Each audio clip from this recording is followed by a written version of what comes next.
A very warm welcome to all my dear students। इस video में मैं आपको टेस्ट के क्वेश्चंस का डिस्कशन करने जा रहा हूं, लेकिन इसको डिस्कस करने से पहले काइंडली आप लोग जरूर अपने कॉपी के गो थ्रू कर लीजिएगा, क्योंकि उसमें बहुत डिटेल्ड कहानी इन सब के बारे में लिखा हुआ है। फिर भी मैं कोशिश करूंगा ज्यादा से ज्यादा इंफॉर्मेशन डिस्कशन के दौरान मैं आपको दे सकूं। जैसे यही जो क्वेश्चन दिया हुआ है, मैं सीधे लिख सकता हूं कि इसका वी मैक्स हो जाएगा under root mu R G. Value डालेंगे, आंसर मैच कर जाएगा, कोई फायदा नहीं है, क्योंकि जिनसे बनना होगा वो तो ऑलरेडी ये बना चुके हैं। बहुत बेसिक सवाल है ये सब, तो मैं उनके लिए डिस्कशन करने जा रहा हूं जिनको क्वेश्चन का अप्रोच लेने में दिक्कत होता है। सो सीखिए कैसे क्वेश्चन का अप्रोच लेते हैं। A car is moving on a circular track of radius 300 metre. एक सर्कुलर ट्रैक पे सोचो एक कार मूव कर रहा है जिसका रेडियस है 300 metre. If the coefficient of friction is 0.3 and acceleration due to gravity 10, तो कितना स्पीड से कार ज्यादा से ज्यादा गोल घूम सकता है? पहले सवाल पढ़ के हिंदी करो, सोचो हो क्या रहा है। एक कार है जो इस तरह से सर्कुलर ट्रैक में गोल घूम रहा है, ऐसे गोल घूम रहा है सर्कुलर ट्रैक में। आप भी गोलंबर जो होता है, चाहे अनीशाबाद गोलंबर हो, चाहे यहां पर खगौल में जो गोलंबर है वहां का गोलंबर हो, चाहे ये फुलवाड़ी थाना गोलंबर हो, कोई भी गोलंबर हो, आप भी वहां पे जब गाड़ी गोल घुमाते हो तो आप देखना कि आप अपना स्पीड को कंट्रोल में रखते हो। जब गाड़ी सीधा चला रहे हो तो खूब स्पीड में उड़ा देते हैं गाड़ी, लेकिन जैसे ही कोई टर्निंग आता है, वहां पर गाड़ी का स्पीड हम लोग स्लो कर देते हैं। क्योंकि क्या डर होता है कि टर्निंग में अगर गाड़ी के स्पीड बहुत तेज किए हुए हैं तो गाड़ी फेंका जाएगा। क्यों? वही सवाल है, क्योंकि आपको कई बार बताया है कि आप कभी भी किसी बॉडी को गोल नहीं घुमा सकते हैं जब तक सेंटर की तरफ कोई फोर्स ना लगे। और सेंटर की तरफ जो नेट फोर्स लगता है उसको हम लोग सेंट्रीपिटल फोर्स कहते हैं, which is equal to mv²/r। अब धागा में ईंटा बांध दो, ऐसे से करके गोल घुमाओ तो यहां टेंशन सेंट्रीपिटल फोर्स हो जाता है। ये अर्थ है, ये मून है, और ये मून अर्थ के चारों तरफ गोल गोल घूम रहा है, तो यहां ग्रेविटेशनल फोर्स सेंट्रीपिटल फोर्स हो जाता है। ये न्यूक्लियस है, इलेक्ट्रॉन उसके ऑर्बिट में गोल गोल घूम रहा है, तो चार्ज के बीच में लगने वाला इलेक्ट्रोस्टैटिक फोर्स सेंट्रीपिटल फोर्स हो जाता है। तो जब तक सेंटर की तरफ फोर्स लगेगा नहीं, बॉडी गोल नहीं घूमेगा, क्योंकि सेंट्रीपिटल फोर्स का काम आपको बताया था लगातार बॉडी के वेलोसिटी को चेंज करना। सेंट्रीपिटल फोर्स हमेशा सेंटर की तरफ लगता है, जो बॉडी के वेलोसिटी के डायरेक्शन को लगातार चेंज करेगा। हम खींचते रहेंगे, ये घूमता रहेगा, हम खींचते रहेंगे, ये मुड़ता रहेगा, और कोई चीज लगातार जब मुड़ता है तो वो गोल घूमने लगता है। तो इस क्वेश्चन में क्या है? इस क्वेश्चन में है कि एक सर्कुलर ट्रैक है, एक सर्कुलर लेवल ट्रैक है। लेवल मतलब बराबर, रोड तिरछा नहीं है, बैंड नहीं किया हुआ है, लेवल ट्रैक है। और इस पर एक कार है जो गोल घूम रहा है। तो तुम सोचो सेंटर की तरफ कौन सा फोर्स लग रहा होगा जो इसको गोल घुमा देगा, क्योंकि तब तक बॉडी गोल घूम ही नहीं सकता जब तक सेंटर की तरफ फोर्स ना लगे। तो ये तुम्हारा लेवल रोड है, तो कार पर नॉर्मल ऊपर लगा और mg नीचे लगा, तो कार पर नॉर्मल ऊपर लगा और कार पर mg नीचे लगा।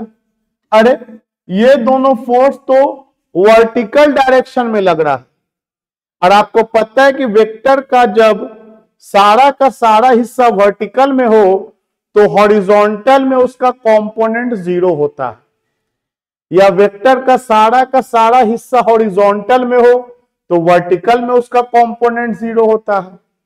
वेक्टर के रिजोल्यूशन ऑफ वेक्टर में हम लोग जानते हैं।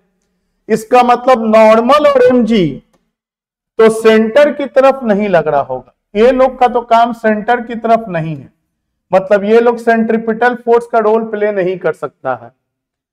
और तो कौन कर रहा होगा रोल प्ले? तो देखिए, टेंजेंट ड्रॉ करेंगे, ये तो वेलोसिटी का डायरेक्शन देगा। सेंटर की तरफ जो यहां रोल प्ले करेगा वो है फ्रिक्शन। फ्रिक्शन, जी हां, फ्रिक्शन प्रोवाइड करेगा रिक्वायर्ड सेंट्रीपिटल फोर्स। ये जो गाड़ी गोल घूम रहा है, इसको गोल घुमाने में जो हेल्प कर रहा है, जो सेंटर की तरफ फोर्स लग रहा है, that is the frictional force. Frictional force ही आपका हो जाएगा सेंट्रीपिटल फोर्स, मतलब mv square by R. mv square by R. लेकिन फ्रिक्शन के साथ एक दिक्कत है। फ्रिक्शन के साथ दिक्कत यह है कि फ्रिक्शन एक हद तक लग सकता है, इसका एक लिमिटेड वैल्यू होता है। आप सोच के देखो, कार का मास तो चेंज नहीं होगा, कार का जो मास हो गया सो हो गया। ये रोड का रेडियस भी चेंज नहीं होगा, ये भी कांस्टेंट। लेकिन ये जो वेलोसिटी है, ये तो तुम्हारे कंट्रोल में हो। तुम चाहो तो एक्सीलेटर मार दोगे तो स्पीड बढ़ सकता है, ब्रेक मार दोगे तो स्पीड घटने लगेगा। तो आपका ये वेरिएबल है, बाकी मास और रेडियस तो फिक्स है। लेकिन फ्रिक्शन एक लिमिटेड वैल्यू होता है फ्रिक्शन का, एक हद तक फ्रिक्शन लगता है। आपको पता है कि फ्रिक्शन तीन तरह का होता है, स्टैटिक, लिमिटिंग और काइनेटिक। और फ्रिक्शन का फॉर्मूला होता है mu into normal. Mu into normal. अब तुम सोचो, थोड़ा कंसेप्ट बना रहे हैं हम, हालांकि सब बहुत डिटेल में तुम क्लास में स्टडी कर लिए हो, फिर भी सॉल्यूशन के दौरान चलो थोड़ा रिवीजन करते हुए चले। सोचो फ्रिक्शन कितना, तो बोलेंगे फ्रिक्शन है म्यू एम जी। म्यू कितना दिया है? तो म्यू दिया है सर 0.3। 0.3। कार का मास नहीं दिया है, छोड़ दो, एम, और जी का वैल्यू 10। तो कितना हो जाएगा? ये मल्टीप्लाई करेंगे तो ये हो जाएगा 3 into M, M for mass of the car. तुम सोचो, फ्रिक्शन का इससे ज्यादा वैल्यू तो नहीं हो सकता है। मान लो कार का मास, मान लो 1000 केजी, मान लो थोड़ा देर के लिए 1000 केजी कार का मास, तो फ्रिक्शन कितना आ गया? तो 1000 इंटू 3, तो 3000 केजी, 3000 न्यूटन। मतलब इससे ज्यादा फ्रिक्शन नहीं लग सकता है, इससे ज्यादा फ्रिक्शन नहीं लग सकती। ये फ्रिक्शन का मैक्सिमम पॉसिबल वैल्यू है। अब तुम सोचो कि तुम स्पीड कुछ इस तरह से रखे हुए हो, स्पीड का वैल्यू तुम्हारा कुछ इस तरह का है जिसको पुट करने पर ये सॉल्व हो करके 3000 आ जाए। मतलब फ्रिक्शन भी 3000 न्यूटन और स्पीड का वैल्यू सच दैट है कि ये भी 3000 आ जाए। तो चलो ठीक है सर, गाड़ी गोल घूम जाएगा।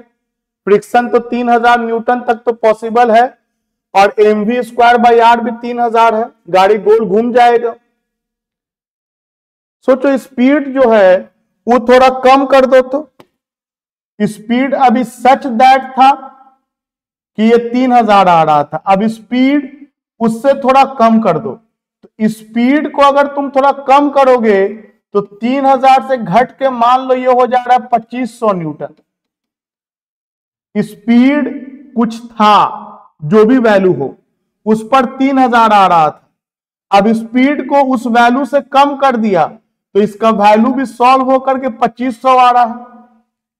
तो फ्रिक्शन कितना लगेगा? 3000। बोलेंगे नहीं सर, पढ़ा ही सब हम लोग, फ्रिक्शन तो अपने आप को एडजस्ट कर लेगा। फ्रिक्शन बोलेगा तुम 2500, तो हम भी अपने आप को 2500 बना लेंगे। तुम सोचो स्पीड को थोड़ा और कम कर दो, तो स्पीड को तुम और कम कर दोगे तो मान लो ये हो जा रहा है 500 न्यूटन, तो ये भी अपने आप को 500 न्यूटन बना लेगा, एडजस्ट करेगा फ्रिक्शन अपने आप को। लेकिन अब सोचो उल्टा, स्पीड कुछ ऐसा था कि 3000 आ रहा था, अब स्पीड को थोड़ा बढ़ा दो, जिस स्पीड पे 3000 आ रहा था उस स्पीड से वैल्यू को और बढ़ा दो, तो बढ़ाओगे तो 3000 से बढ़ गया, मान लो 3010 आ रहा, कुछ स्पीड पे 3000 आ रहा था, जो भी स्पीड मान लो, अब उस स्पीड में कुछ वैल्यू बढ़ा दो, तो ये वैल्यू बढ़ाओगे स्पीड का तो आंसर भी 3000 से ज्यादा आएगा। लेकिन फ्रिक्शन बोलेगा ना, हम 3000 से ज्यादा नहीं लग सकते हैं, तो गाड़ी कहां फेंका जाएगा, बाहर। क्या घुमाने वाला कौन था, फ्रिक्शन, फ्रिक्शन घुमाने वाला था, तो गाड़ी नहीं घूम पाएगा। इसका मतलब यह हुआ सर कि गाड़ी का हम स्पीड एक लिमिट तक ही बढ़ा सकते हैं, और उस लिमिट को कौन डिसाइड करेगा, उस लिमिट को डिसाइड करेगा फ्रिक्शन का मैक्सिमम वैल्यू, फ्रिक्शन का मैक्सिमम वैल्यू। उससे ज्यादा स्पीड अगर हम कर दिया, जो अगर वो फ्रिक्शन के मैक्सिमम वैल्यू को भी क्रॉस कर गया तो गाड़ी डेंजर हो जाएगा। इसलिए लिखा हुआ है क्वेश्चन में, कितना मैक्सिमम स्पीड से कार को हम लोग घुमा सकते हैं। मिनिमम नहीं पूछेगा, मिनिमम का क्या है, मिनिमम करते जब फ्रिक्शन घटता चला जाएगा, फ्रिक्शन एडजस्ट करता चला जाएगा, लेकिन फ्रिक्शन का एक लिमिटेड वैल्यू होता है, वो उससे ज्यादा नहीं लगेगा। तो ये था कॉन्सेप्ट इसको बनाने के लिए। अब बनाएंगे कैसे, ये तो हम लोगों ने कॉन्सेप्ट समझा, क्या क्या कॉन्सेप्ट में समझा, तो कॉन्सेप्ट में हम लोगों ने ये समझा कि कोई भी बॉडी गोल तभी घूम सकता है जब सेंटर की तरफ फोर्स लगे, और सेंटर की तरफ जो नेट फोर्स लगता है उसको सेंट्रीपिटल फोर्स कहते हैं, और यहां जो फ्रिक्शन है वही सेंट्रीपिटल फोर्स प्रोवाइड करेगा। और अगर हम चाहते हैं गाड़ी का मैक्सिमम स्पीड पता करना, तो फ्रिक्शन को अपने मैक्सिमम वैल्यू पे रखेंगे। इसका मतलब फ्रिक्शन उससे ज्यादा हो नहीं सकता है, अगर स्पीड हम इससे भी ज्यादा बढ़ा देंगे तो फ्रिक्शन तो इससे ज्यादा होगा नहीं, गाड़ी सेफ नहीं रहेगा, फेंका जाएगा। तो इसको बनाएंगे for maximum speed that A car can have, maximum speed that A car can have. तो कार का मैक्सिमम स्पीड से जो सेंट्रीपिटल फोर्स पैदा होगा वो फ्रिक्शन के मैक्सिमम वैल्यू के बराबर होगा। मैक्सिमम स्पीड से जो सेंट्रीपिटल फोर्स पैदा होगा वो फ्रिक्शन के मैक्सिमम वैल्यू से बराबर होगा। तो फ्रिक्शन का मैक्सिमम वैल्यू क्या होता है, म्यू एन, और नॉर्मल किसके बराबर, mg।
उतारिए।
हाँ, तो मैं ये कह रहा था, ये कैलकुलेशन तो समझ में आ ही गया होगा।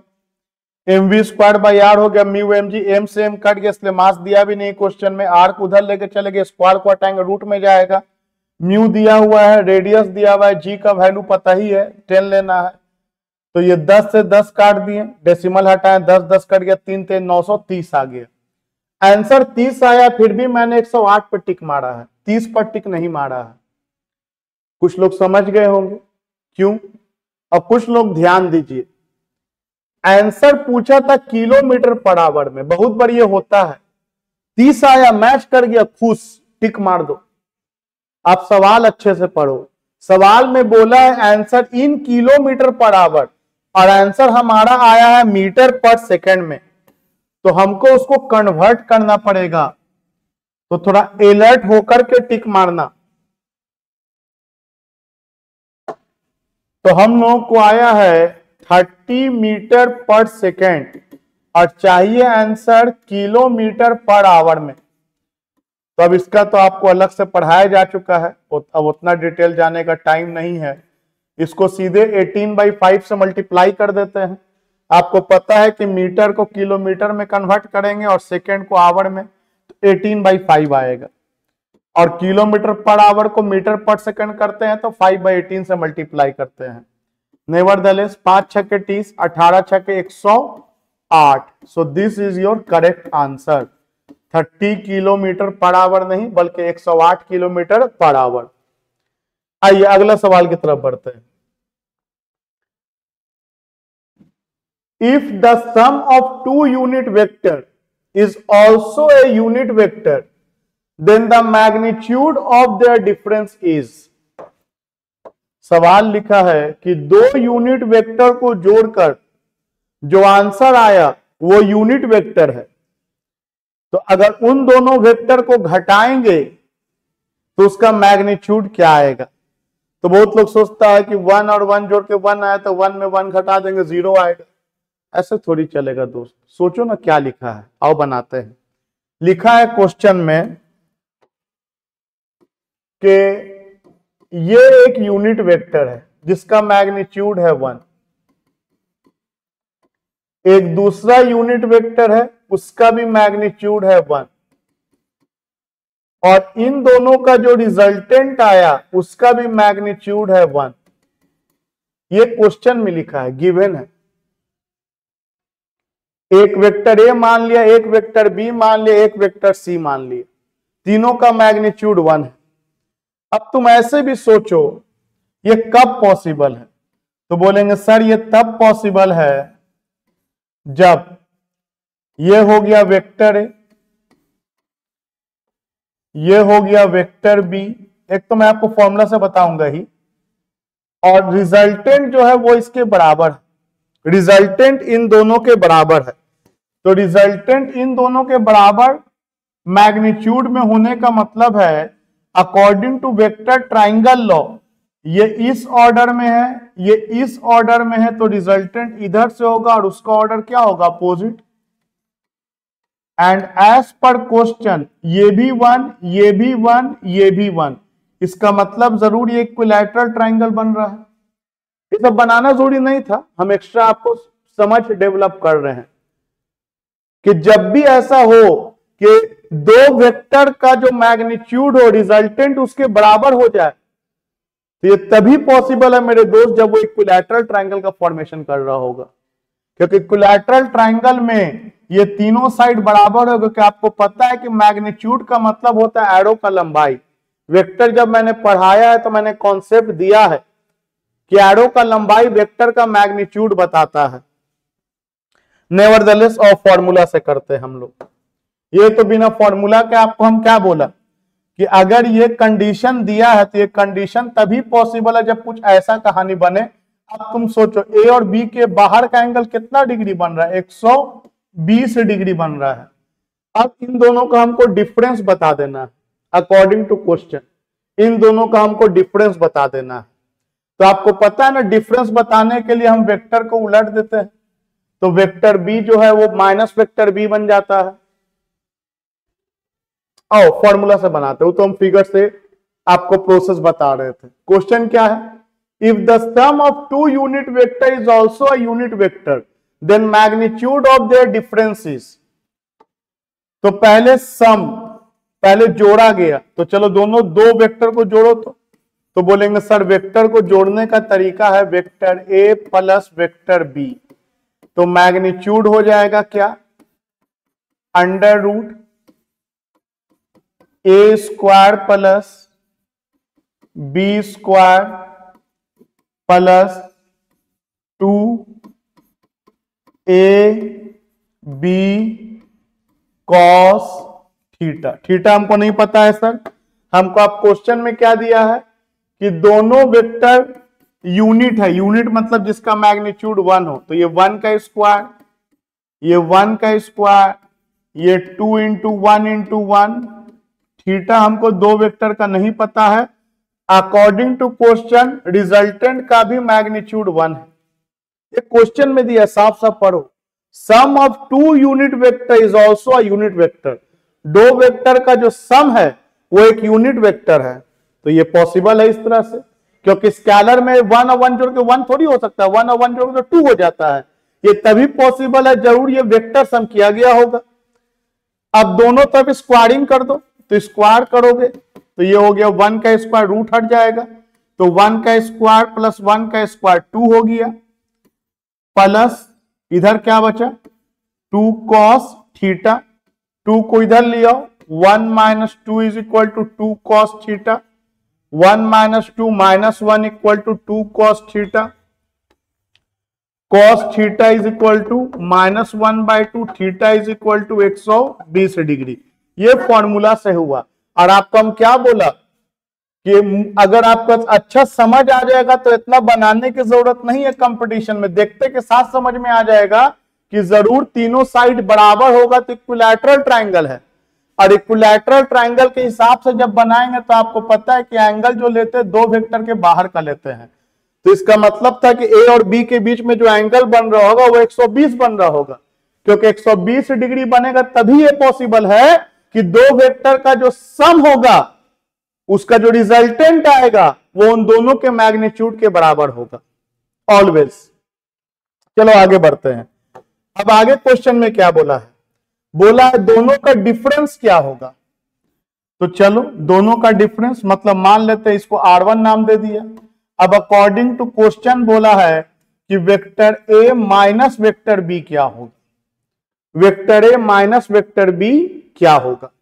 तो आपको मैग्नीट्यूड का भी फॉर्मूला पता है, मैग्नीट्यूड का फॉर्मूला होता है A square plus B square minus 2ab cos theta minus 2ab cos theta,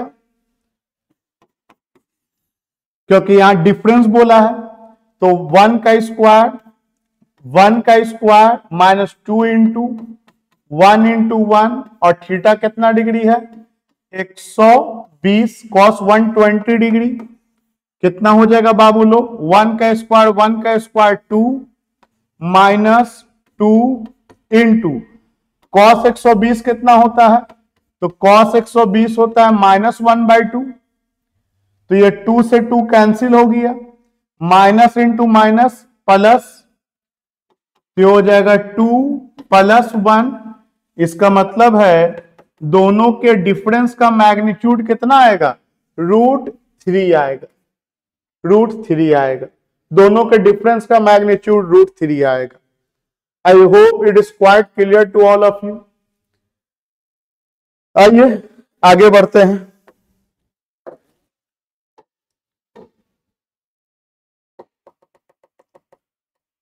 question number 3। तो क्वेश्चन नंबर 3 में है एक पार्टिकल को प्रोजेक्ट किया गया, एक बॉल को प्रोजेक्ट किया गया जिसका काइनेटिक एनर्जी k है 45 डिग्री के एंगल पर हॉरिजॉन्टल के साथ। तो बताना है कि हाईएस्ट पॉइंट पर काइनेटिक एनर्जी क्या होगा। डेफिनेटली ये प्रोजेक्टाइल का क्वेश्चन है, जहां क्या किया गया है, एक पार्टिकल को 45 डिग्री के एंगल के साथ प्रोजेक्ट कर दिया गया है, प्रोजेक्ट कर दिया गया है। और आप प्रोजेक्टाइल्स के कंसेप्ट में क्या सीखा है, तो हम लोगों ने जाना है सर कि किसी बॉडी को अगर u वेलोसिटी से प्रोजेक्ट करते हैं तो उसका दो हिस्सा टूटता है, एक u cos थीटा और दूसरा u sin थीटा। दूसरी बात ये जानते हैं सर कि सारा का सारा जो फोर्स है वो केवल y में लगता है, तो जो भी एक्सलरेशन प्रोड्यूस होता है, मतलब वेलोसिटी में जो भी चेंज आएगा वो सिर्फ y में आएगा, जबकि x में कोई फोर्स नहीं लगता है, तो x में एक्सलरेशन 0, तो x में जो वेलोसिटी होता है वो कभी बदलता नहीं है। ये हम लोगों ने जाना है, जानते हैं प्रोजेक्टाइल में x में वेलोसिटी हमेशा कांस्टेंट रहेगा। तो क्वेश्चन क्या है, क्वेश्चन है कि जब फेंका गया तो काइनेटिक एनर्जी k है फेंकते समय, तो बताओ फेंकते समय जो काइनेटिक एनर्जी होगा फेंकते समय at the time of projection, at the time of projection, फेंकते समय, तो फेंकते समय काइनेटिक एनर्जी किधर, तो बोलेंगे सर फेंकते समय वेलोसिटी x में भी है और वेलोसिटी y में भी है, तो काइनेटिक एनर्जी x में भी होगा, काइनेटिक एनर्जी y में भी होगा। और काइनेटिक एनर्जी एक स्केलर क्वांटिटी है, तो x का काइनेटिक एनर्जी निकालिए, y का एनर्जी निकालिए और जोड़ दीजिए दोनों को, तो कितना हो जाएगा थोड़ा देखो तो, हाफ m, x में वेलोसिटी कितना है u cos थीटा का स्क्वायर, काइनेटिक एनर्जी होता है हाफ mv स्क्वायर, तो x में वेलोसिटी u cos थीटा है तो u cos थीटा का स्क्वायर प्लस y में हो जाएगा हाफ m u, y में हो जाएगा half m u sine theta का स्क्वायर। तो ये वेलोसिटी x में है और ये वेलोसिटी y में है, ये x में काइनेटिक एनर्जी, ये y में। सॉल्व करो, हाफ m और u स्क्वायर यहां भी, u स्क्वायर यहां भी कॉमन, ब्रैकेट में जाएगा cos square theta plus sine square theta, और ये होता है 1।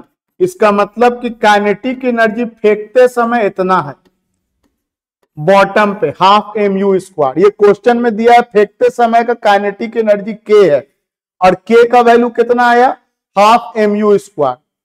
और जैसा कि आपको बताया कि जो भी फोर्स लग रहा है वो y में लग रहा है, x में कोई फोर्स नहीं लग रहा है, तो इस कारण वेलोसिटी y में तो चेंज करेगा लेकिन x में वेलोसिटी में कोई चेंज नहीं आएगा, ना मैग्नीट्यूड में ना डायरेक्शन में। तो जब पार्टिकल का वेलोसिटी y में 0 हो जाएगा तो पार्टिकल ऊपर जाना बंद कर देगा, वो अपने हाईएस्ट पॉइंट पे पहुंच जाएगा, और जो भी वेलोसिटी होगा वो x में होगा।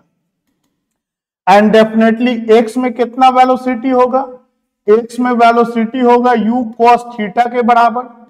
ये जब अपने किस पॉइंट पर है, हाईएस्ट पॉइंट पर है, और यहीं पर आपको काइनेटिक एनर्जी का वैल्यू क्वेश्चन में पूछा है कि काइनेटिक एनर्जी हाईएस्ट पॉइंट पर कितना होगा, फेंकते समय k है तो हाईएस्ट पॉइंट पर कितना होगा, तो बोलेंगे सर यही कंसेप्ट लगाइए, at the highest point, eight highest point पे फिर लिखिए x में प्लस y में, और आपका y में तो 0 हो जाएगा क्योंकि y में कोई वेलोसिटी बचा नहीं।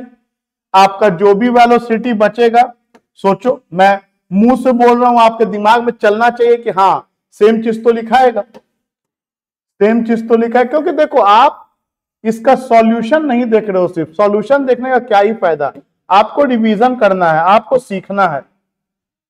तो एकदम खुद को फुल कंसंट्रेट हो करके एक एक बात को सुनो, और जो बात ना समझ में आए, सिर्फ सुन लिया समझ में ना आया, पॉज करो, सोचो, नहीं सोच पाए फिर पीछे करो, बैक में जाओ, फिर सुनो क्या बोल रहे हैं हम।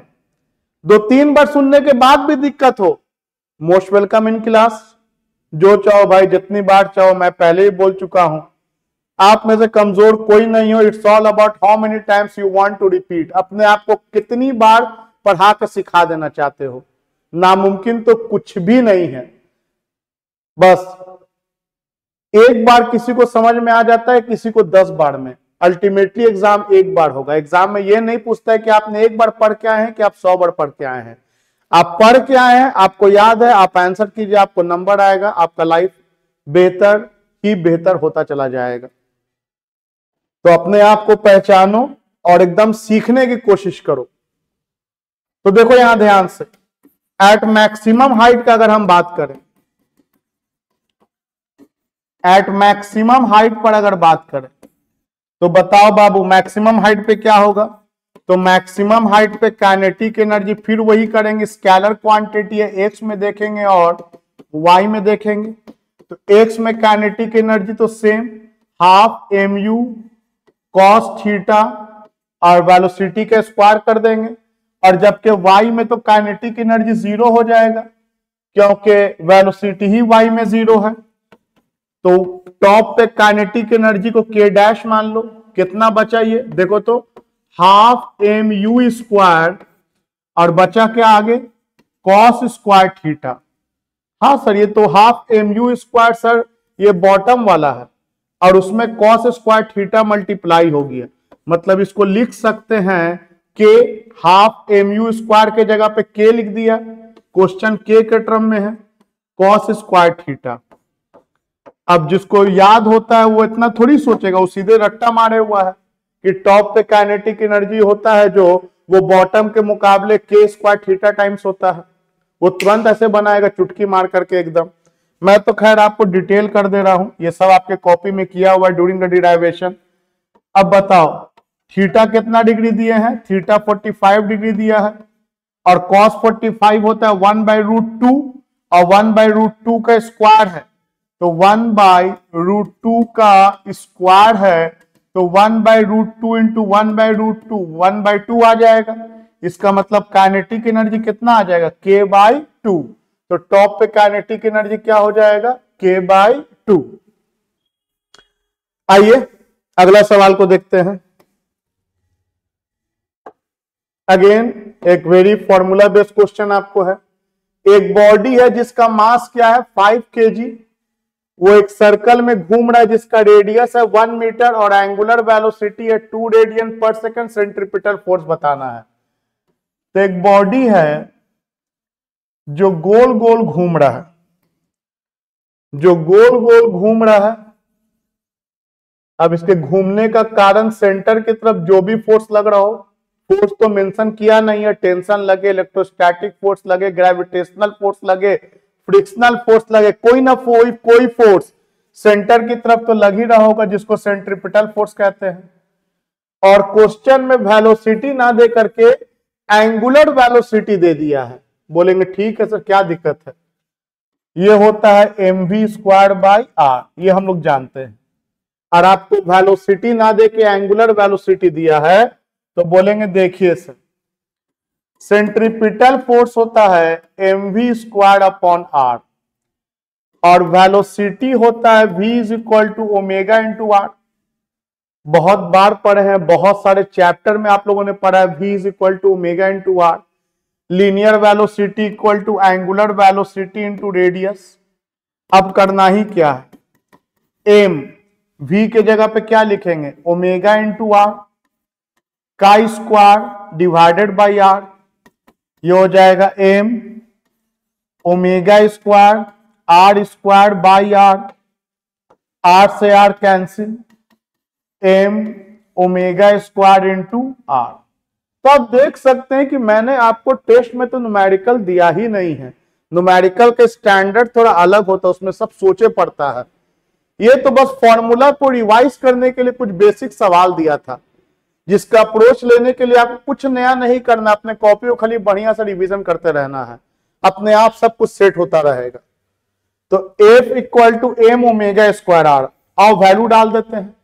कितना मास है 5 kg, एंगुलर वेलोसिटी कितना दिया है 2 रेडियन पर सेकेंड, तो 2 का स्क्वायर, और रेडियस कितना दे के रखा है 1 मीटर, तो ये हो गया 2 का स्क्वायर 4, 5 चौके 20, तो आपको ये सेंट्रीपिटल फोर्स कितना आ गया 20 न्यूटन आ गया, आपका सेंट्रीपिटल फोर्स 20 न्यूटन आ गई।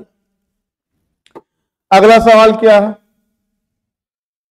अगला सवाल है कि the adjacent sides of parallelogram are represented by coinitial vectors इतना एंड इतना, एरिया बताना है। तो आपको अगेन कॉन्सेप्ट में मैंने पढ़ाया है कि क्रॉस प्रोडक्ट का जो मैग्नीट्यूड होता है वो एरिया ऑफ पैरालेलोग्राम के बराबर होता है।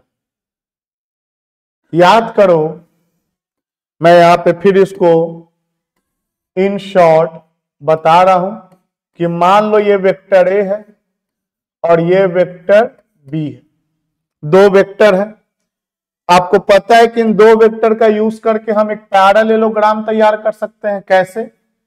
हम क्या करेंगे, वेक्टर बी को पैरेलली यहां शिफ्ट कर देंगे और वेक्टर ए को पैरेलली ऊपर शिफ्ट कर देंगे, तो आप देख सकते हैं कि हम लोगों को एक पैरालेलोग्राम बन गया है।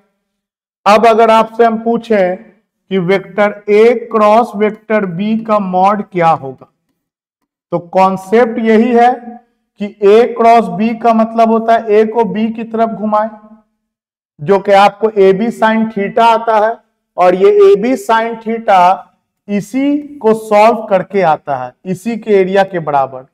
मतलब magnitude of cross product equal to होता है area of parallelogram made by the 2 vectors. याद रखिएगा कि 2 वेक्टर को क्रॉस करेंगे और क्रॉस करके उनका जो मैग्नीट्यूड आएगा, मॉड में डाला हुआ है, ये ए क्रॉस बी नहीं है, ये है magnitude of A cross B, magnitude of vector A cross vector B, और ये magnitude of vector A cross vector B ही जो होगा वह एरिया ऑफ पैरालेलोग्राम के बराबर होगा। तो क्या करें यहां? तो बोलेंगे सर क्या करें, समझ गए, 2 वेक्टर दिया है, कोई इनिशियल मतलब किसी एक पॉइंट से दोनों स्टार्ट हुआ है, कोई इनिशियल पॉइंट सेम है। तो एक वेक्टर दिया है, कोई इनिशियल किसी एक पॉइंट पे दोनों मिल रहा है, उनसे एक पैरालेलोग्राम बनेगा और उस पैरालेलोग्राम का हमको एरिया बताना है। तो अब मेरे पास कॉन्सेप्ट क्या है? मेरे पास कॉन्सेप्ट है कि हम इनको क्रॉस कर देंगे और क्रॉस करने के बाद उसका मैग्नीट्यूड निकाल देंगे, और वो मैग्नीट्यूड ही मेरा एरिया ऑफ पैरालेलोग्राम होगा। और क्वेश्चन का ऑप्शन अगर देखो तो आपको तो बनाना भी नहीं पड़ेगा। बोलो कैसे नहीं बनाना पड़ेगा? तो बोलेंगे देखो, ये भी एक्स वाई प्लेन में है और ये भी एक्स वाई प्लेन में है, और 2 वेक्टर को जब भी क्रॉस करेंगे तो जो आंसर आता है वो प्लेन के परपेंडिकुलर आता है। तो एक्स वाई प्लेन के परपेंडिकुलर कौन सा हो जाता है एक्सिस? जेड एक्सिस हो जाता है, और जेड एक्सिस का तो एक ही ऑप्शन दिया हुआ है 5 यूनिट अलोंग जेड एक्सिस, बाकी सारे में एक्स वाई प्लेन कर दिया या वाई जेड प्लेन कर दिया है। और जबकि क्रॉस प्रोडक्ट का रूल आपको पता है हिंदी में कि जब भी 2 वेक्टर को क्रॉस कराएंगे तो जो आंसर आता है उन दोनों के साथ 90 डिग्री का एंगल बनाता है। और मैं बना दे रहा हूं वैसे, ये कॉन्सेप्ट दिमाग में बैठा लिया कि जब भी एरिया ऑफ पैरेललोग्राम पूछेगा और 2 वेक्टर दिया है तो दोनों वेक्टर का क्रॉस करा देंगे, क्रॉस कराने के बाद उसका मैग्नीट्यूड निकाल देंगे और वही मैग्नीट्यूड एरिया ऑफ पैरेललोग्राम के बराबर होगा। या एरिया ऑफ ट्राइंगल पूछ दे तो पैरेललोग्राम निकाल लेंगे और उसको फिर आधा कर देंगे, वो एरिया ऑफ ट्राइंगल दे देगा। देखो आओ बनाते हैं, क्रॉस करो तो बोलेंगे 2i cap plus 3j cap cross i cap plus 4j cap. और साइड में रूल लिख लेते हैं। रूल क्या है? i j k i j। अब आप सोचोगे कि क्रॉस प्रोडक्ट इस 5-7 मिनट के वीडियो से सीख जाए, नॉट पॉसिबल। क्रॉस प्रोडक्ट का अलग से आपको 3 घंटे का वीडियो बना हुआ है, आप उसको जाकर डिटेल में देखो, उसके बाद फिर आप अपने से बनाओ। देखो इधर जाते हैं तो पॉजिटिव लेते हैं, इधर जाते हैं तो निगेटिव लेते हैं। आओ किया जाए। तो 2i क्रॉस आई, आई को आई से क्रॉस कराएंगे तो 0 हो जाएगा। सेम वेक्टर का क्रॉस प्रोडक्ट 0 होता है। इसको इससे कराते हैं, 2 चौके 8, आई क्रॉस जे, तो आई क्रॉस जे क्या आ गया के, तो ये हो गया 8k क्या। आओ 3 को आई से करेंगे तो हो जाएगा 3 एकम 3, जे क्रॉस आई, तो जे क्रॉस आई पीछे जाना पड़ा, के जे क्रॉस के में कहा, आई क्रॉस जे में कहा गए थे, तो आई क्रॉस जे में हम लोग आगे गए थे तो पॉजिटिव के लिए थे, और जे क्रॉस आई में पीछे आना पड़ा, तो आपको रूल पता है पीछे आएंगे तो निगेटिव के लेंगे। तो 8k minus plus minus minus 3k, तो कितना आ गया, ये तो बहुत आसान वाला दिए थे हम ऐसे भी, 5k, तो इसका मैग्नीट्यूड कितना हो गया 5 हो गया, और डायरेक्शन कौन हो गया अलोंग जेड एक्सिस हो गया, तो 5 यूनिट अलोंग जेड एक्सिस। लेकिन मान लो आपको कोई और वेक्टर देते हैं और उसका सॉल्व करके कुछ ऐसा चला आता है answer 3i minus 3j plus 4k, cross करके आंसर ये चला आता और बोलते हैं मैग्नीट्यूड एरिया ऑफ पैरेललोग्राम बताओ, तो इस केस में मैग्नीट्यूड के लिए क्या कर देते हैं आपको पता है, अंडर रूट के स्क्वायर कर देते हैं। मैग्नीट्यूड निकालने आता है, यहां तो डायरेक्ट मैग्नीट्यूड दिख रहा है हमको। अगर इस तरह से मोर देन 2 यूनिट वेक्टर मिलता तो आपको पता है कि मैग्नीट्यूड ऑफ वेक्टर निकालने के लिए अंडर रूट के स्क्वायर कर देते।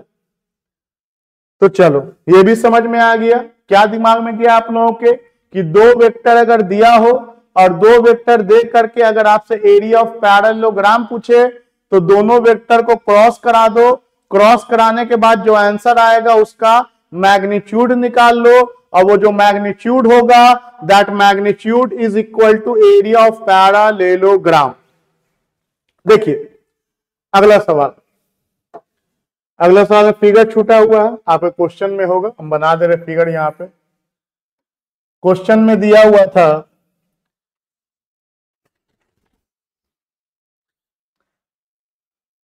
क्योंकि एरो बहुत इंपॉर्टेंट रोल प्ले करता है, बहुत लोग एरो पर ध्यान नहीं दिए और आपका आंसर गलत हो गया। ये क्वेश्चन दिया हुआ था, ये दिया हुआ था और बोला था कि रिजल्टेंट बता दीजिए, रिजल्टेंट बता दिए दोनों वेक्टर का। तो बताओ 2 वेक्टर के रिजल्टेंट का फॉर्मूला क्या होता है, under root A square plus B square plus 2ab cos, और बहुत सा बच्चे 60 डिग्री ले लिया। अरे मेरे भाई आपको बहुत बार बोला है कि एंगल लेते समय ध्यान देना कि ट्राइंगल लॉ से बनाना है कि पैरेललोग्राम लॉ से, नेचर सेम है कि ऑर्डर सेम है। तो आप देखो ना, यहां अगर देखोगे तो ये कन्वर्जिंग है और ये डाइवर्जिंग है। एक कन्वर्जिंग हो और एक डाइवर्जिंग हो तो बीच का एंगल नहीं लेते हैं। बीच का एंगल आप तभी ले सकते या तो दोनों डाइवर्जिंग हो या तो दोनों कन्वर्जिंग हो। इसमें हम लोग कहां का एंगल लेते हैं, बाहर का एंगल लेते हैं, क्योंकि अगर ट्राइंगल लॉ से देखोगे तो ये किस ऑर्डर में है, ये एंटी क्लॉकवाइज और ये भी क्या है एंटी क्लॉकवाइज। 2 वेक्टर का ऑर्डर अगर सेम है तो रिजल्टेंट जो होगा वो तीसरा साइड देगा और उसका ऑर्डर अपोजिट होगा, और ट्राइंगल लॉ में एंगल बाहर का लेते हैं।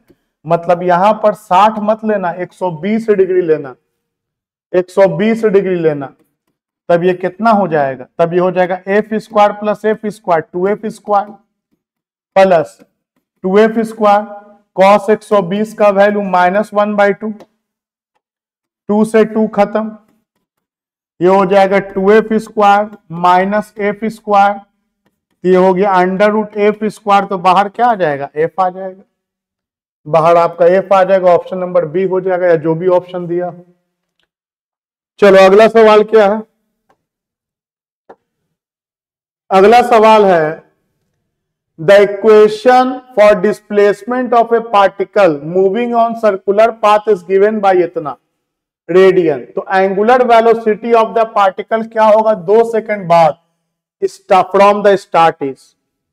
मतलब सवाल सोचो, सवाल क्या है, पहले कोई पार्टिकल है वो सर्कुलर पाथ पे घूम रहा है, तो तुम देखो जब टाइम का वैल्यू तुम 0 करोगे तो एंगल 0 नहीं है, एंगल पहले ही से 0.5 रेडियन, एंगल पहले से ही 0.5 रेडियन है at t is equal to 0 according to the question. हालांकि इतना काम नहीं है, लेकिन चीजों को डिटेलिंग करना सीखो, आपका ब्रेन डेवलप होगा।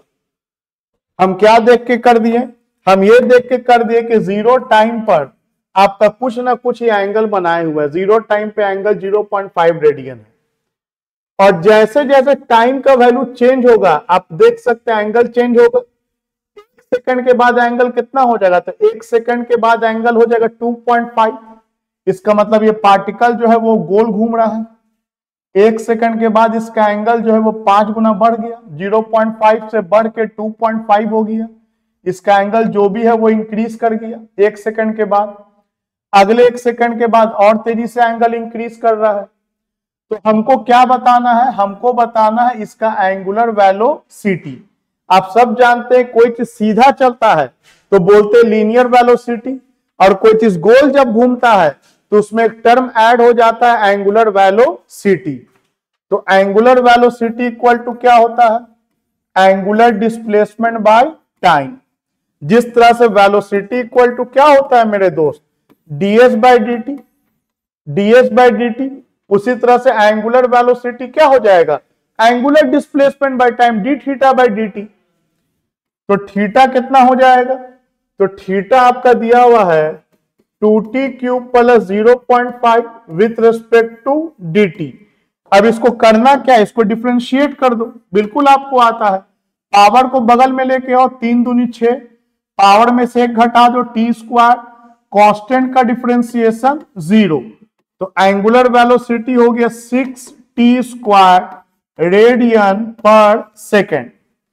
अब कितना टाइम पे एंगुलर वेलोसिटी पूछा है, तो 2 सेकंड पे पूछा है, तो टाइम की जगह पे 2 डाल दो, तो at t is equal to 2 second, तो ये हो जाएगा 6 इंटू 2 का स्क्वायर, 2 का स्क्वायर 4, 6 चौके 24 रेडियन पर सेकेंड। 2 सेकंड में ये निकल गया इसका एंगुलर वेलोसिटी। तो ये कैलकुलस का अगेन क्वेश्चन था, थोड़ा बहुत रोटेशन था या सर्कुलर मोशन कह सकते हो। कई चैप्टर में, कई टॉपिक में, ये सब कोई चैप्टर का टॉपिक है ही नहीं ओमेगा वगैरह, ये तो हर चैप्टर में एबीसीडी की तरह घुसता है। अगला सवाल है, equation of trajectory of projectile particle is y is equal to इतना 10x minus 5 by 9x square. तो रेंज ऑफ द प्रोजेक्टाइल क्या होगा मीटर में। चलो ये भी आपका इक्वेशन ऑफ ट्राइजेक्टरी पाथ के इक्वेशन से बनेगा प्रोजेक्टाइल के, तो इसको भी मैं डिस्कशन के से पहले आंसर के इसका बेसिक मैं आपको रिकॉल करा दूं। हम लोग किसी पार्टिकल को u वेलोसिटी से फेंकेंगे थीटा एंगल पे, तो इस u वेलोसिटी का 2 हिस्सा टूटेगा, इधर हो जाएगा u cos थीटा, u का x वाला हिस्सा, और इधर हो जाएगा u sin थीटा, u का y वाला हिस्सा। मान लो बाबू किसी पल ये पार्टिकल इस पॉइंट पर है, P पॉइंट पर है, जहां पर इसका ये x कोऑर्डिनेट हो गया और जहां पर इसका ये y कोऑर्डिनेट हो गया। तो इस P पर इसका कोऑर्डिनेट हो गया x, y, और x और y के बीच में जो भी रिलेशन निकलता है उसी को हम लोग बोलते हैं इक्वेशन ऑफ ट्राइजेक्टरी, इक्वेशन ऑफ ट्राइजेक्टरी। तो चलो रिलेशन निकाल के इसको हम लोग सॉल्व करेंगे। फिर देख लो क्या किया मैंने एक पार्टिकल लिया जिसका मास है m, थीटा एंगल पर इसको प्रोजेक्ट कर दिया, तो इसका u वेलोसिटी 2 हिस्सा में टूटेगा, u cos थीटा में और u sin थीटा में। cos थीटा इसको आगे ले जाना चाहेगा, sin थीटा इसको ऊपर ले जाना चाहेगा।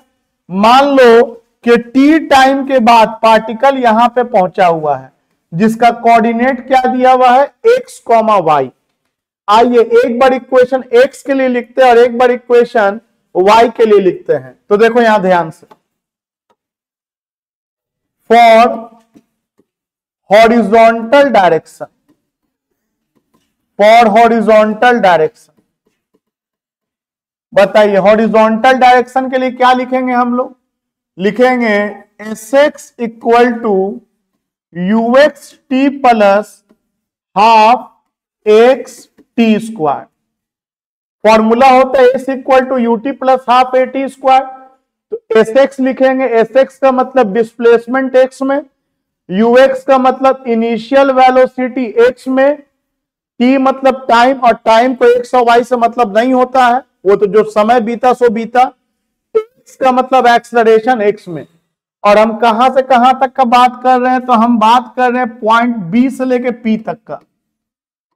B हो गया इनिशियल और P हो गया फाइनल। अब इत्मीनान से आप सोच सोच के बोलो कहां क्या लिखाएगा। तो B से लेके P तक में बताओ x में कितना चला है हॉरिजॉन्टल में? तो B से लेके P तक में हॉरिजॉन्टल में कितना दूरी तय किया है? तो हॉरिजॉन्टल में x दूरी तय किया है, इक्वल टू ux का हिंदी क्या हुआ? ux का हिंदी हुआ इनिशियल वेलोसिटी एक्स एक्सिस में पॉइंट बी पर। एकदम क्लियर होना चाहिए। फिर सुनो, इनिशियल वेलोसिटी एक्स एक्सिस में और इनिशियल कौन है? बी। तो चलो बी पे आ जाओ। बी पे देखो तीन तीन वेलोसिटी है, यू वाई भी है, यू एक्स भी है और यू भी है। हमको कौन चुनना है? तो हम सुन तो रहे हैं सर, सुनना और दिमाग में फिर घुसना दो अलग अलग चीज होता है। हम पहले ही बोल चुके हैं शुरुआत में वीडियो के कि सुनने के बाद समझना। जो सुन रहे हो वो कहां तक एंट्री ले रहा है ब्रेन में, नहीं ले रहा है, पॉज करो, सोचो, फिर देखो, और उसके बाद भी दिक्कत होता, most welcome to ask in the class. तो सुनो हम क्या बोल रहे हैं। बोल रहे हैं इनिशियल वेलोसिटी एक्स में पॉइंट बी पर। तो बी पर चले जाओ, एक्स में चले जाओ, और एक्स में इनिशियल वेलोसिटी कितना है? तो यू कॉस थीटा है। तो यू एक्स के जगह पे क्या लिखा जाएगा? You cos theta plus you cos theta into T plus x का मतलब क्या हुआ? एक्सिलरेशन एक्स में। तो आपको पहले ही बोला है कि सारा का सारा फोर्स तो वाई में लगता है, एक्स में तो कोई फोर्स लगता ही नहीं है। जब एक्स में फोर्स ही नहीं है तो एक्स में एक्सलरेशन जीरो। तो एक्स में एक्सलरेशन जीरो, तो ये जीरो हो गया। तो बताओ एक्स कितना आ गया? You cos theta into T, या टी इज इक्वल टू क्या लिख सकते हैं? X by you cos theta. ये हुआ इक्वेशन नंबर 1, जो बहुत सिंपल है। सेम टाइप से फॉलो करो वाई एक्सिस के लिए कहानी को, सेम टाइप से फॉलो करो वाई के लिए। अभी जो हम लोग टेकिंग हॉरिजॉन्टल डायरेक्शन थे, अब ले लो टेकिंग वर्टिकल डायरेक्शन। टेकिंग कौन सा डायरेक्शन बाबू? Taking vertical direction. फिर ये फॉर्मूला यूज करो, S Y equal to U Y T plus half A Y T square. अब बताओ एस वाई का मतलब क्या हुआ? वाई में डिस्प्लेसमेंट बी से पी तक। तो बी से पी तक देखो, बी से पी तक में डिस्प्लेसमेंट वाई में क्या है? तो वाई है, यही डिस्प्लेसमेंट वाई है बी से पी तक में। तो यहां पे वाई लिखा जाएगा। यू वाई का मतलब क्या हुआ? इनिशियल वेलोसिटी वाई में बी पॉइंट पर, क्योंकि बी इनिशियल है, तो बी पॉइंट पर वाई में वेलोसिटी कितना है शुरू में? तो यू साइन थीटा है। और टाइम, टाइम की जगह पे हम लोग ये लिख सकते हैं, क्या लिख सकते हैं? X by you cos theta. और एक्सलरेशन वाई में क्या होगा? एक्सलरेशन वाई में होगा माइनस जी, क्योंकि एम जी नीचे लग रहा है। जैसे जैसे पार्टिकल ऊपर जाएगा तो उसका वेलोसिटी घटेगा। तो माइनस हाफ जी, और टी स्क्वायर के जगह पे क्या लिखेंगे? X square by u square cos square theta. T को मैंने यहां रिप्लेस कर दिया, टी के वैल्यू यहां डाल दिया। टी का वैल्यू डाल दो, x square by u square cos square theta. You से यू खत्म, तो बताओ वाई कितना आ गया? तो वाई आ गया x sine by cos tan theta minus half g x square by u square cos square theta. ये कॉन्सेप्ट ऑलरेडी प्रोजेक्टाइल में पढ़ाए थे। अब ये न्यूमेरिकल बनाने के लिए कॉन्सेप्ट आपके दिमाग में होना चाहिए। ये कॉन्सेप्ट है तो फिर वो न्यूमेरिकल चुटकी बना के बन जाएगा। तो आपको न्यूमेरिकल भारी लगता है थ्योरी तो पढ़वे क्या, क्लियर है, थ्योरी में ही दिक्कत है। थ्योरी इस तरह से उसको हम डिस्कस किए कि आपका न्यूमेरिकल उसमें कवर अप हो जाए। इसलिए आपको जहां दिक्कत लगे पहले आप थ्योरी कवर करो, फिर न्यूमेरिकल पे आओ। अब देखो, मान लो आपको ये याद है, कॉन्सेप्ट याद है, फिर देखो कितना आसानी से बनेगा। जैसा ही तुम देखे इस तरह का इक्वेशन दिया है तो सीधे लिख देंगे वी नो, और वी नो करके ये इक्वेशन लिख देते हैं। तो चलो, वी नो करके ये इक्वेशन लिख दिया, मतलब अगर बनाना है इस न्यूमेरिकल को तो ये सब थोड़ी करेंगे बैठ करके। हम सीधे इक्वेशन देखा और हम इस इक्वेशन को लिख दिया कि वी नो दिस। अब कंपेयर करो, कंपेयर करो तो यहां x है, यहां पे x है। x को छोड़ के जो बचा है वो कौन है, tan थीटा। तो यहां पर tan थीटा का वैल्यू 10 हो गया। चलो, tan थीटा का वैल्यू आपका 10 हो गया। कंपेयर कर दिया दोनों इक्वेशन को। फिर इसको इक्वेशन को कंपेयर करो, एक्स स्क्वायर को छोड़ दो, एक्स स्क्वायर को छोड़ के जो बच रहा है वो क्या बच रहा है, तो एक्स स्क्वायर को छोड़ के बच रहा है half G U square cos square theta. तो half G U square cos square theta वाला हिस्सा किसके बराबर होगा, 5/9 के बराबर होगा। तो आपका क्या हो जाएगा, यहां पे लिखाएगा जी, नीचे में लिखाएगा 2 u square cos square theta equal to 5/9। 2 line वैसा ही लिखा गया, आपको फटाक से लिखा गया। आपको tan थीटा लिखा गया 10 और आपको g/2 you square cos square theta के जगह पे लिखा गया 5/9। अब एक बात बताओ, tan थीटा पता हो तो आप कोई भी एंगल निकाल सकते हो, साइन कैस कुछ भी निकाल सकते हो, निकाला जाए। तो मैं इसको डिलीट कर रहा हूं, स्पेस नहीं है यहां पे सॉल्व करने के लिए। आप पहले इसको आगे बनाने से पहले सोच लेना, यहां तक जो पढ़ा दिया उसके बाद फिर आगे का वीडियो देखना। आओ कैलकुलेशन करते हैं। तो बोलेंगे देखिए सर tan थीटा 10, तो tan थीटा 10 का मतलब हो गया 10/1, और tan थीटा होता है परपेंडिकुलर बाई बेस। और जहां भी tan का कोई वैल्यू पता होता है ट्राइंगल बना लिया करो, थीटा लिख लिया करो, और थीटा के सामने कौन होता है, परपेंडिकुलर, और ये कौन हो गया, बेस। tan थीटा हो गया परपेंडिकुलर बाई बेस। तो ये कितना हो जाएगा, तो ये हो जाएगा 10 का स्क्वायर प्लस 1 का स्क्वायर। तो ये कितना हो जाएगा, 10 का स्क्वायर 100, ये 101 हो जाएगा आपका, √101 101 हो जाएगा। अब वैल्यू डालो, वहां पर वैल्यू डालो तो बताओ क्या हो जाएगा, कॉस निकाल लो। यहां पे कॉस थीटा क्या लिखेंगे, तो कॉस थीटा लिखेंगे बेस बाय हाइपोटेनस। तो बेस हो गया 1, हाइपोटेनस हो गया 101। साइन थीटा भी ले लो, तो साइन थीटा होगा परपेंडिकुलर बाय हाइपोटेनस। तो परपेंडिकुलर हो गया 10 और हाइपोटेनस कितना हो गया, हाइपोटेनस हो गया 101। तो साइन और कॉस लिख दिया। बोलो साइन और कॉस लिखा क्यों, क्योंकि हमसे रेंज पूछा है, और रेंज के लिए हमको क्या चाहिए, तो रेंज के लिए फॉर्मूला होता है 2u square sine theta cos theta divided by G. तो मेरे को साइन थीटा चाहिए है, कॉस थीटा चाहिए है, यू स्क्वायर अभी भी नहीं है।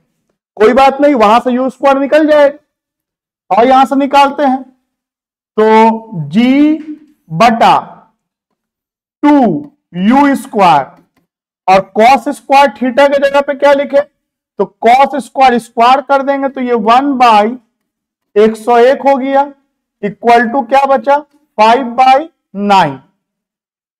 ये ऊपर लेके चल जाओ, तो g into 101/2 into 5 cross multiply 2 into 5 9 भी ऊपर चल जाएगा। इधर कौन हुआ, यू स्क्वायर हो गया आपका। अब यू स्क्वायर का वैल्यू यहां सब डालो, तो रेंज इक्वल टू क्या हो गया 2। यू स्क्वायर के जगह पे हम लोग क्या लिख सकते हैं, तो यू स्क्वायर के जगह पे हम लोग लिख सकते हैं, ये जी का वैल्यू 10 ले लो, तो 5 दूनी 10, ये भी खत्म। तो यू स्क्वायर के जगह पे क्या लिख सकते हैं, तो यू स्क्वायर के जगह पे लिख सकते हैं 101 इंटू 9 इंटू साइन थीटा के जगह पे क्या लिखेंगे, साइन थीटा के जगह पे लिखेंगे 10/101, कॉस थीटा के जगह पे 1/101 डिवाइडेड बाई 10। कैलकुलेट किया जाए तो √101 √101 101 कट गया, 10 से 10 कट गया, 9 दूनी 18 मीटर। अब इसमें क्या है ना, बच्चा को लगता है न्यूमेरिकल बड़ी टफ है। अरे भाई ये जोड़ घटाव है, आप एक बार खुद पे भरोसा करके एक एक बात को सुन के करो तो सही। लगता है कि हम कैसे जोड़ घटाव मल्टीप्लाई करेंगे, और आपको इससे कई गुना बेहतर पहले आता था। बस आज के डेट में हम लोग शॉर्टकट लेना सीख गए हैं, मल्टीप्लाई डिवाइड करना चाहते ही नहीं है। अपना तो एक ही फंडा आप लोग बना लिए हो, जो बहुत टफ है तो बहुत टफ है, बहुत टफ है नहीं बनाएंगे, और जो बहुत आसान है मल्टीप्लाई डिवाइड तो ऐबे करता काहेला बनाएंगे। अल्टीमेटली रिजल्ट क्या करना है कि बनाएंगे ही नहीं, और इसीलिए आप लोगों को डिवीजन कैलकुलेशन में दिक्कत होता है। हालांकि हम आपको एक एक लाइन करके दिखाए हैं, इसके बाद भी अगर आपको दिक्कत होता है तो आप क्लास में पूछो, फिर हम कैलकुलेशन कैलकुलेशन क्या 2-4 बार कैलकुलेशन अपने से करोगे तो 2-4 बार जो करोगे वही तो 4 लाख बार होएगा, अलग से थोड़ी फिर कुछ आता है। एक बार डिवीजन मल्टीप्लीकेशन सीखे बचपन में, वही तो हमेशा यूज होता है। तो आप पहले खुद पर भरोसा करके करो, और आपसे बिल्कुल हो सकता है, ना तो है ही नहीं, कैसे ना हो सकता है भाई। आप हमारे पास आओ ना, बैठ करके यहां करो, बाकी के क्वेश्चंस को अगले वीडियो में हम आपको डिस्कस करके दे देंगे। इसमें भी ऐसे भी नहीं क्वेश्चन टेकअप किया था, तो अगले वीडियो में आपको क्वेश्चन देंगे, और पहला टेस्ट में से बेहतर अगला टेस्ट होना चाहिए सारा कैलकुलेशन देख करके। Thank you.